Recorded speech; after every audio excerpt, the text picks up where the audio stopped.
우리의 길과 진리와 생명 되신 그 주님을 우리 시간 함께 찬양하며 주님께로 나아가도록 하겠습니다. 주발 앞에 엎드려, 주발 앞에 나 엎드려 주만 간절히 원해 주의 신고 나 바라봅니다.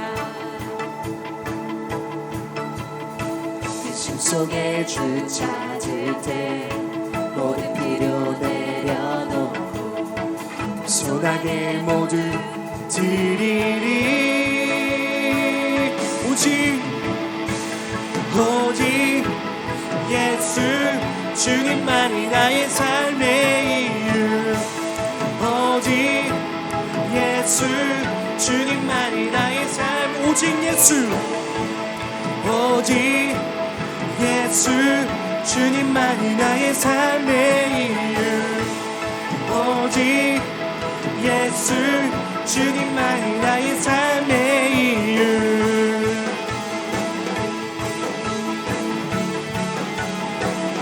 우리의 삶의 이유 되신 그 주님을 주님 높이며 나아가십시다. 언제나 어디서나 크고 깊은 은혜 주님 항상 내 안에 계시네.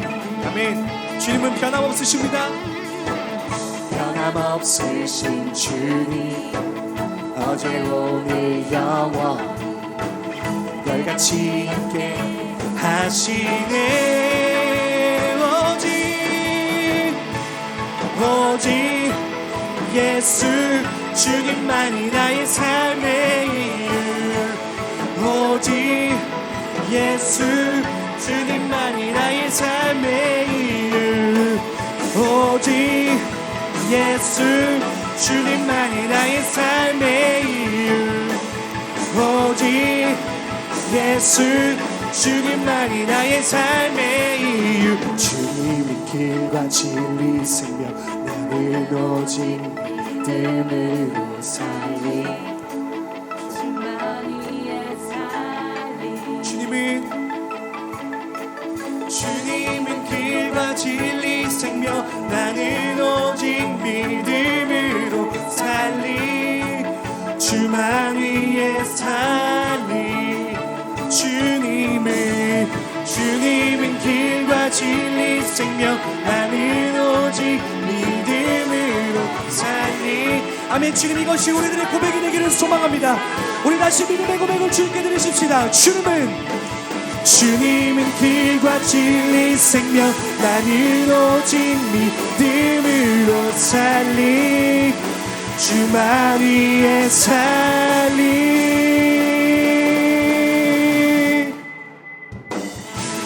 오직 예수 주님만이 나의 삶의 이유.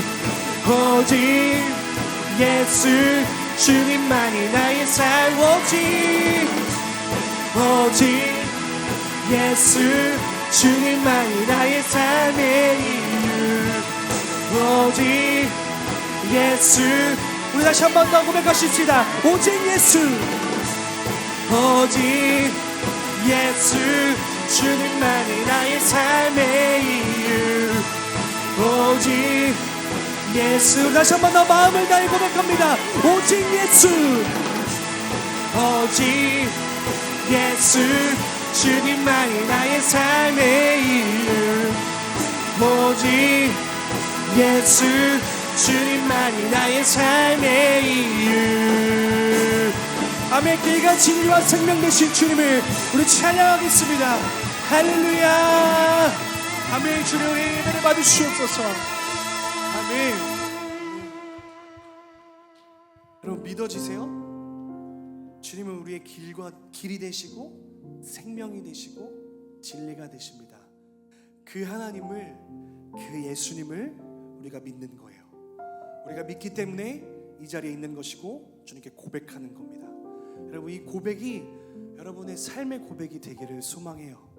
진짜 나의 생명 되신 그 주님을 여러분이 삶 속에서 경험하기를 소망합니다. 우리 시간 함께 우리 예배자입니다. 우리 예배하는 마음으로 주님께 찬양하며 나아가겠습니다.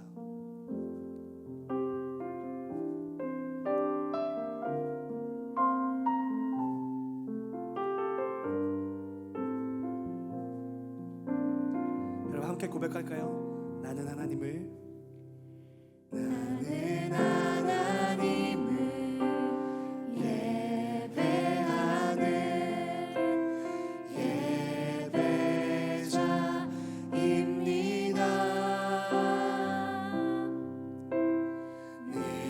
서 있는 곳 어디서나 하나님을 예배합니다.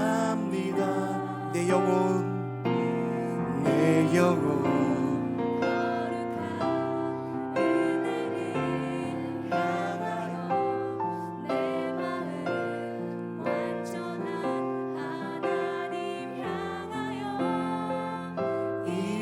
이곳에서 바로 이 시간 하나님을 예배합니다. 아멘. 그렇습니다. 주님, 우리가 주님 이곳에서 주님을 예배하기를 소망합니다. 나는 하나님을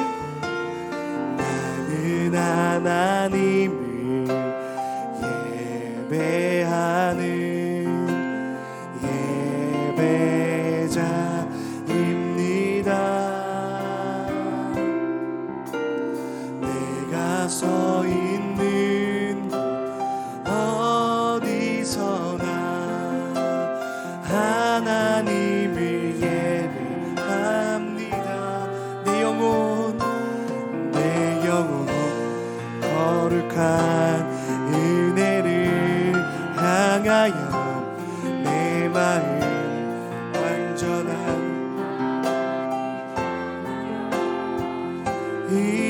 이곳에서 바로 이 시간 하나님을 예배합니다.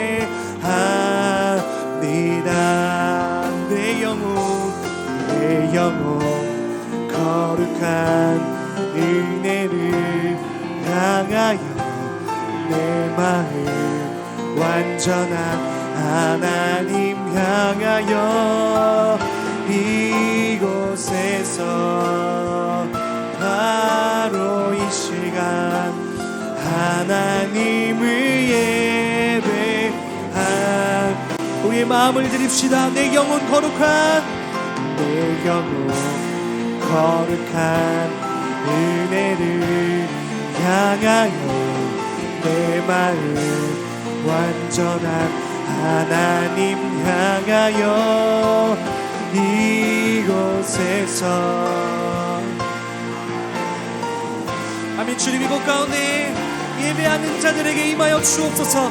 우리 다시 한 번 더 우리의 믿음의 고백을 주님께 드리십시다. 내 영혼 거룩한 은혜를 향하여 아멘. 주님 우리의 마음을 주님께 드립니다. 향하여 이곳에서 바로 이 시간 하나님을 예배. 우리 이 시간 함께 기도하겠습니다. 이 시간 기도할 때 하나님, 내가 하나님을 예배하기를 소망합니다. 이 시간 내 마음 가운데 찾아와 주셔서 내가 하나님을 예배할 때에 내 마음 가운데 함께하여 주십시오. 우리 이 마음을 가지고 이 고백으로 우리 주님께 기도하며 나아가도록 하겠습니다. 기도하십시다. 하나님, 이 시간에 내가 예배하기를 소망합니다. 그리고 내가 예배하기를 결단합니다. 내 마음 가운데 찾아와 주셔서 이 시간 굳어져 있는 나의 마음 가운데 함께 하시고 나의 마음의 문을 여셔서 주님께서 함께 하시는 놀라우신 사랑과 그 은혜에 우리가 감사하며 오늘 예배 가운데 주님 기쁨을 누리게 하시고 감사를 누리게 하시고 회복을 경험하는 오늘 시간 될 수 있도록 주님 축복하여 주옵소서.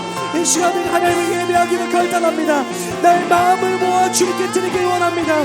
성령님 이 시간 내 마음 가운데 찾아와 주시고 하나님께서 부어주시는 아버지 놀라우신 사랑의 은혜를 아버지 경험하며 나아가는 시간 될 수 있도록 주님 축복하여 주시옵소서. 우리 가운데 부어주시는 아버지의 은혜를 이곳 가운데 있는 모든 이들이 누릴 수 있도록 주님 축복하여 주옵소서. 우리가 하나님을 바라보며 나아가기를 소망하오니 이 시간 주님께서 함께하여 주시옵소서.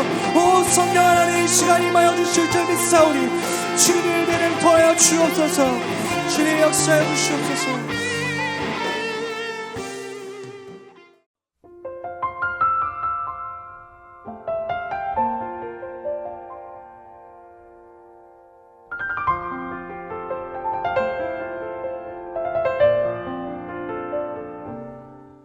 성령과 말씀으로 충만한 우리 파워웨이브 친구 되기를 예수님의 이름으로 축복합니다. 새해가 되었습니다. 여러분 가운데 이 소망과 기대가 가득하기를 바랍니다. 그런데 그러기가 쉽지 않은 것 같습니다. 새로운 학교, 새 학년, 또 새 부서, 새로운 소그룹 선생님을 만나는 이 모든 것이 다 낯설기 때문입니다. 익숙하지 않은 일을 만나게 될 때 우리는 자연스럽게 두려움과 근심에 사로잡히게 됩니다. 누군가에게는 설렘일 수 있지만 또 어떤 친구에게는 이러한 모든 변화가 영혼의 지진이 난 것처럼 중심이 흔들리는 경험이 될 수 있습니다. 여러분은 어떤가요? 저는 교회를 본격적으로 다닐 때가 고등학생 때였습니다.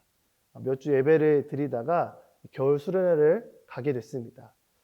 뭐가 뭔지 잘 모르고 갔는데 가보고 큰 충격에 빠졌습니다. 처음으로 간 겨울 캠프가 이 금식 수련회였던 것입니다. 도착한 저녁부터 다음날 저녁까지 한 4끼 정도를 밥을 주지 않았습니다. 저녁에 기도회를 하는데 막 주여 외치고 또 기도를 하는데 내가 정말 잘 온 게 맞나, 혹시나 이단 사이비에 빠진 게 아닌가라는 그런 근심이 있었던 기억이 있습니다. 일상뿐만 아니라 신앙의 경험 속에서도 우리는 순간 근심과 두려움에 빠질 수가 있습니다. 왜냐하면 우리 모두는 중심이 흔들릴 수 있는 큰 근심에 빠질 때가 있기 때문입니다. 예수님과 함께 했던 제자들도 근심했습니다. 그들이 왜 근심했을까요? 우리가 읽은 오늘 본문은 요한복음 14장의 분위기가 굉장히 우울하고 암담한 것을 보게 됩니다. 왜냐하면 예수님의 모습에 낯선 모습이 많이 나타났기 때문입니다. 시간적인 배경으로는 예수님께서 나귀를 타고 예루살렘에 입성하신 후에 제자들과 함께 다락방에서 이 최후의 만찬을 나눈 시점입니다. 예수님은 이 제자들의 발을 씻기시면서 최후의 만찬을 나누셨습니다. 그리고 서로 사랑하라라는 새 계명을 주시고 자신을 배반할 제자가 있다는 것과 베드로가 3번이나 부인할 것을 말씀하셨습니다. 십자가를 앞두고 보이시는 예수님의 이전보다도 더 진지한 말씀과 또 그 헌신적인 섬김 앞에서 제자들은 근심했습니다. 그래서 오늘 본문 1절에서 예수님은 제자들에게 이렇게 말씀하십니다. 첫 문장 한번 보면 좋겠는데요. 너희는 마음에 근심하지 말라.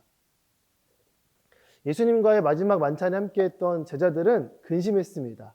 이 근심이라는 단어는 작은 단어인 것처럼 보이지만 그 단어 안에 그들의 상태와 예수님과의 관계를 보여주는 단어입니다.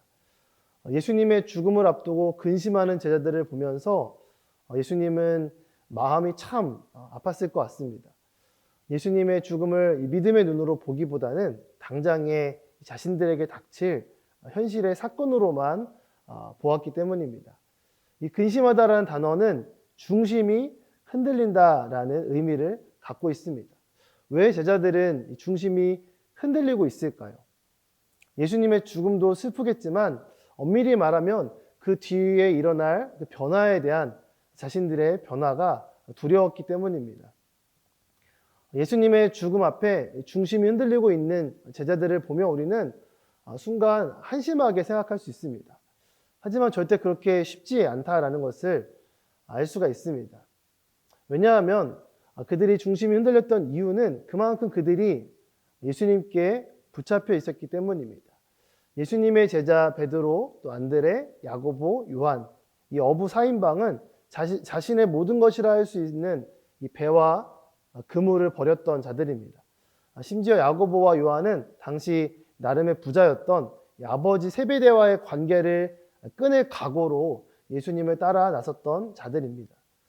또한 제자 마태는 사회적으로는 비판을 받았지만 당시에 엄청난 경제적인 유익을 보장받던 세리 일을 하다 말고 갑자기 예수님의 부르심에 순종해 자신의 모든 것을 버리고 예수님을 따라 나섰던 자입니다.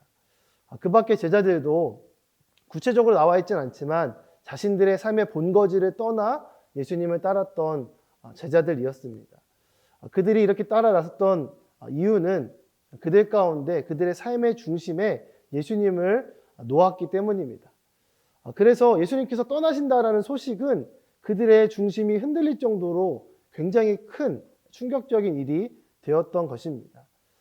사실 제자들은 예수님의 길을 따랐기에 근심했던 것이죠. 주님을 온전히 따르지 않았다면 근심하지도 않았을 것입니다. 인간적으로는 굉장히 훌륭한 분들이었습니다. 하지만 거기까지가 그들의 한계였습니다. 변화를 두려워하는 인간적인 생각에 갇힌 근심이었습니다. 제자들의 예수님과 동행한 이 3년간의 생활은 많은 경험 속에서도 어찌 보면 예수님과의 인간적인 친숙함의 수준에서 머물러 있었던 것으로 보입니다. 예수님은 이제 그 인간적인 친숙함을 넘어서서 영적인 친밀함으로 나오기를 원하셨습니다. 근심하고 있는 제자들을 향해서 예수님께서 한 번 더 말씀을 하십니다. 하반절에 있는 말씀인데요. 1절 하반절, 너희는 마음에 근심하지 말라. 이후에 하나님을 믿고 또 나를 믿으라 말씀하십니다. 예수님께서 왜 제자들에게 이런 말씀을 주실까요? 그들이 예수님을 향한 믿음으로 더욱더 확신 가운데 깊게 뿌리 내리시기를 원했던 것입니다. 우리도 중심이 흔들리는 것 같은 근심에 빠질 때가 있습니다. 왜 이런 일이 일어날까요? 우리의 신앙의 연수가 올라갈수록 이 친숙함과 친밀함을 분별해야 합니다. 친숙함은 우리가 자주 보면 느끼는 감정입니다. 그러나 친숙함에는 함정이 있습니다. 친숙함의 이 함정을 제대로 보는 때가 바로 시험 기간입니다. 최선을 다해서 오랜 시간 공을 들여 공부를 하고 시험장에 갑니다. 시험지를 딱 받아들고 답을 적어야지 했는데 와, 내가 분명히 좀 전까지 봤던 그 문제가 나온 것입니다. 어떻게 이렇게 하나님의 놀라운 일들을 경험할 수 있을까 감탄합니다. 이제 답을 적기만 하면 되는데 갑자기 숨이 턱 막힙니다. 그 이유는 분명 조금 전까지만 해도 그 국사책 34페이지에 있었던, 그래서 밑줄을 그으면서 잊지 말려고 않으려고 막 중얼거리면서 읽었던 기억이 나는데 정작 그 내용이 생각나지 않는 것입니다. 우리는 친숙하면 안다고 생각을 합니다. 하지만 사실 아는 것이 아니죠. 자주 봐서 안다고 착각하는 것입니다. 정말 우리가 제대로 알았다면 겉은 물론 속속들이 다 알았을 것입니다. 그것이 바로 친밀함입니다. 굉장히 비슷한 것 같지만 완전 다른 것이죠. 신앙생활도 마찬가지입니다. 오랫동안 교회를 다니며 예배를 드리고 교회에서 진행되는 프로그램을 참여하다 보면 예수님을 안다고 착각합니다. 그냥 친숙한 것일 수가 있는데도 말이죠. 이 건강한 신앙은 예수님과의 친숙한 것을 넘어서서 친밀합니다. 친밀함은 속속들이 깊은 속까지 샅샅이 아는 관계입니다. 이것이 예수님을 아는 선에서 멈추는 것이 아니라 예수로 사는 건강한 신앙의 모습입니다. 어떠한 상태의 누군가에게 국한된 말씀이 아니라 말씀 앞에 우리 모두가 이 친밀함으로 주님 앞에 나아가게 되기를 바랍니다. 예수님께서 근심하는 제자들에게 말씀하십니다. 이제 근심을 넘어서서 하나님을 믿는 믿음처럼 나를 믿으라 말씀하십니다. 우리가 예수님을 믿어야 할 근거는 무엇일까요? 2절부터 4절까지의 말씀입니다. 내 아버지의 집에는 있을 곳이 많다. 그렇지 않았다면 너희에게 미리 말해 두었을 것이다. 나는 너희가 있을 곳을 마련하러 간다. 내가 가서 너희가 있을 곳을 마련하면 다시 와서 너희를 내게로 데려갈 것이다. 그러면 너희도 내가 있는 곳에 함께 있게 될 것이다. 너희는 내가 어디로 가는지 그 길을 알고 있다. 예수님을 믿을 때 영원히 흔들리지 않고 안심할 수 있는 온전하고 안전한 처소가 우리에게 주어집니다. 예수님은 우리가 거할 그 처소를 마련하실 뿐만 아니라 친히 우리를 그곳으로 인도하시는 분입니다. 왜 예수님께서 마지막 날 제자들에게 나를 믿으라, 그러면 천국이 너희들의 것이다 라는 말씀을 주실까요? 제자들이 아직 그 믿음으로 나아오지 못했기 때문입니다. 믿음으로 보지 못하는 상태에서 이 제자 도마가 예수님의 말씀에 정직하게 저는 잘 모르겠어요 라고 고백을 합니다. 주여, 저희는 주께서 어디로 가시는지 알지 못하는데 그 길을 어떻게 알겠습니까? 이렇게 질문한 것이죠. 신앙은 하나님의 앞에서 정직한 만큼 자라납니다. 이 도마의 정직한 고백 앞에 예수님께서 인간적인 친숙함을 넘어 영적인 친밀함으로 나아가는 믿음의 가장 중요한 내용에 대해서 말씀해 주십니다. 6절 말씀입니다. 예수께서 도마에게 말씀하셨습니다. 나는 길이요 진리요 생명이니 나를 통하지 않고서는 아버지께로 올 사람이 없다. 길, 진리, 생명이신 예수님을 우리가 주님으로 믿고 따라야 합니다. 예수님의 대답은 세 가지였습니다. 예수님은 길, 진리, 생명이라는 것입니다. 예수님을 누구로 믿어야 할지에 대한 것이었습니다. 역사가들은 한 사람의 위대함을 측정하는 기준에 있어서 그가 세상을 떠난 이후에도 그 영향력이 어느 정도로 지속되는지에 대해서 따진다라고 합니다. 이 기준으로 보면 예수님은 최고의 영향력을 가지신 분입니다. 예수님은 오히려 죽음 이후에 그 영향력이 더 커졌고 2000년이 지난 지금도 그를 따르는 사람들이 더욱더 많아지고 있습니다. 예수님은 예술, 교육, 정치, 경제 모든 분야에서 새로운 견해를 발표하면서 그 중심이 되려는 어떤 운동도 전혀 하지 않으신 분이었습니다. 모든 사람들이 추구하는 그 어떠한 것도 하지 않으셨습니다. 그럼에도 불구하고 인간 역사의 분기점이 되셨습니다. 왜 이런 일들이 일어났을까요?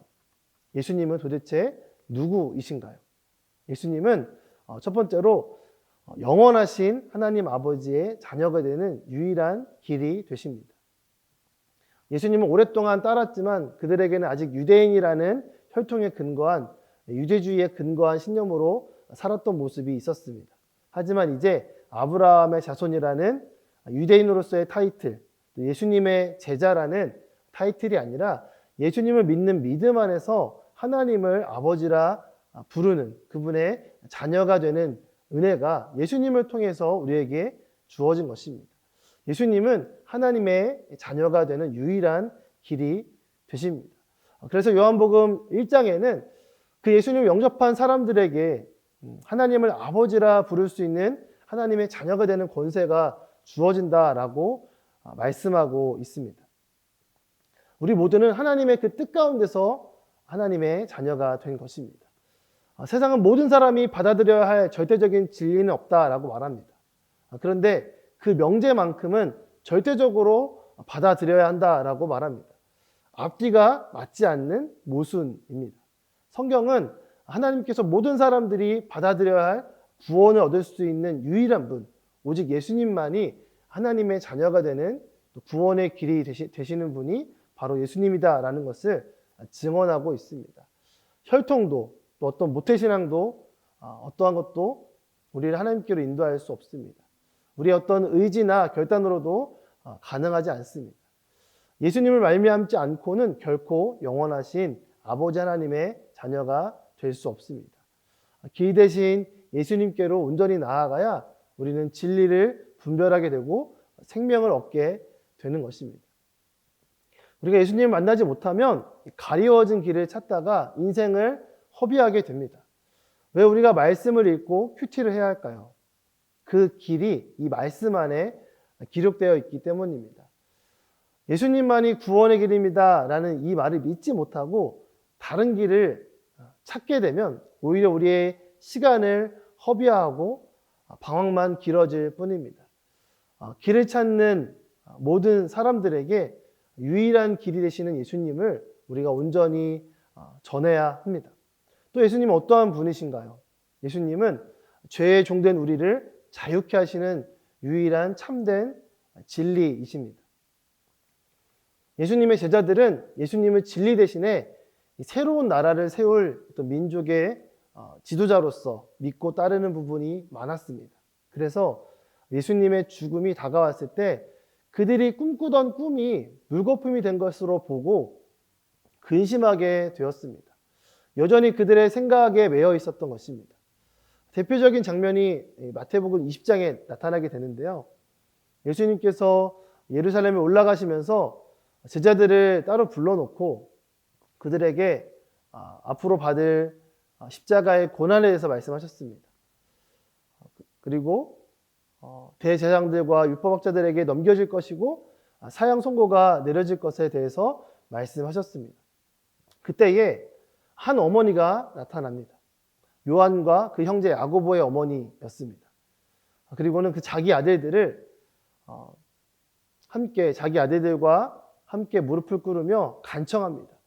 예수님께서 무엇을 원하는지 물으시니까 그 여인이 대답했습니다. 주의 나라에서 제 두 아들 중 하나는 주의 오른편에 다른 하나는 왼편에 앉게 해주십시오라고 이야기를 합니다. 제자들은 그 이야기를 듣고 분개했다라고 성경은 기록하고 있습니다. 그들이 왜 분노했을까요? 요한과 이 야고보가 어머니까지 내세워서 예수님이 세울 그 새로운 나라의 높은 자리에 앉을 것을 그들이 배가 아팠기 때문입니다. 한 발 늦었다. 내가 왜 저 생각을 못했을까? 요한과 야고보의 모습을 보고 나머지 10 제자들이 분개했다라는 것은 그들도 똑같은 생각을 하고 있었던 것으로 보입니다. 예수님의 십자가의 고난을 통하여서 세워지게 될 하나님의 나라의 성격을 전혀 모르는 영적인 무지에서부터 비롯된 어리석은 행동이었습니다. 하나님을 떠난 인간된 욕심과 야망, 또 자리에 대한 집착으로부터 온전히 벗어나지 못한 그런 모습입니다. 예수님께 나아가면 우리의 모든 이 죄의 종에서 자유하게 되는 참된 자유가 임하게 됩니다. 요한복음 8장에 보면 이런 말씀이 있습니다. 예수께서 대답하였습니다. 내가 진실로 진실로 너희에게 말한다. 죄를 짓는 사람마다 죄의 종이다. 종은 집에 영원히 머물러 있을 수 없지만 아들은 영원히 머물러 있다. 그러므로 아들이 너희를 자유롭게 하면 너희는 참으로 자유롭게 될 것이다. 진리는 어떤 이론이나 철학적인 깨달음의 지식이 아니라 예수 그리스도이십니다. 그분을 믿으면 우리를 묶고 있던 모든 생각과 집착과 중독으로부터 우리가 자유하게 될 수 있습니다. 진리이신 예수님을 만나면 우리가 가야 할 참된 길을 분별하게 되고 생명을 얻게 됩니다. 예수님은 누구신가요? 오직 예수님은 하나님께서 주신 유일한 영원한 생명이십니다. 예수님께서 그 생명이라고 말씀하신 것은 예수님 자신이 바로 하나님께서 주신 생명 그 자체라는 말씀입니다. 우리는 예수님을 믿으면 우리가 죽지 않고 영원히 산다라고 생각합니다.